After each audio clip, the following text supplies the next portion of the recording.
প্রেমের টানে চলে আসছে মিশর থেকে। আজকে দেখাবো তাদের অনুভূতি কি। চলেন। হ্যালো, আসসালামু আলাইকুম। ওয়ালাইকুম সালাম। কেমন আছেন? জি ভালো, আপনি কেমন আছেন? আলহামদুলিল্লাহ। আলহামদুলিল্লাহ। এই মিশর থেকে ভাই কিভাবে আনলেন, কি আসি বিষয়? আনছি তো বিমান দাই। বিমান আনছেন প্রেমের টানে, কিভাবে কেমনে প্রেমটা করলেন হিস্ট্রি একটু বলেন। তো অনেক অনেক বড় লম্বা কাহিনী, আর এটা অনেক দিন আগে, 10 বছর আগের কথা। তো আমরা মানে দুজনে লাভ ম্যারেজ। তো এই 10 বছর পরে বাচ্চা কাচ্চা আছে, তাই মানে বাংলাদেশে ঘুরতে আসলাম, এই আর কি। কার আছে একদিন দুজনে কাজ করতাম, পরিচয় হয়েছে, তারপরে না আমরা বিয়ে করলাম। তারপরে কাজ ক্ষেত্রে গিয়ে ফুরছি। জি জি। আচ্ছা ঠিক আছে, ভালো তো, যে আমরা কাজে তো ফুরছিলে ভালো।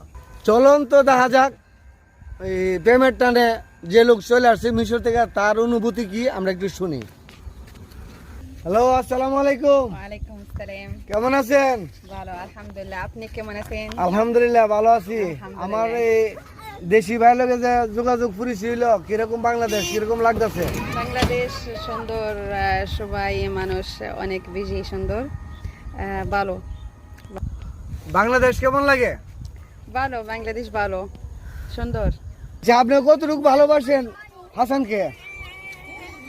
হাসান ভালোবাসি বেশি, অনেক বেশি। যাক, থ্যাংক ইউ থ্যাংক ইউ। আচ্ছা তো আপনাদের বাংলাদেশে কি খাবার ভালো লাগে?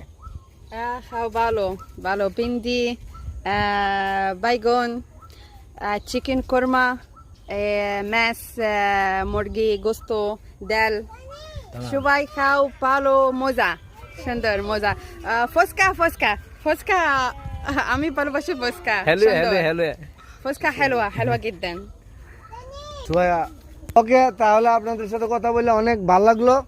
আপনারা ওকে, থ্যাংক ইউ। ভালো তো, এখন আপনাদের সাথে কথা বলে ভালো লাগলো। বিদেশি মানুষ পাইলাম, দেশি ভাই পাইলাম। Thank you. আমি দোয়া করি আপনাদের এই ভালোবাসা দীর্ঘজীবী হোক। Okay, Thank you. ধন্যবাদ। Thank you thank you, bye bye. Bye, thank you. Thank you.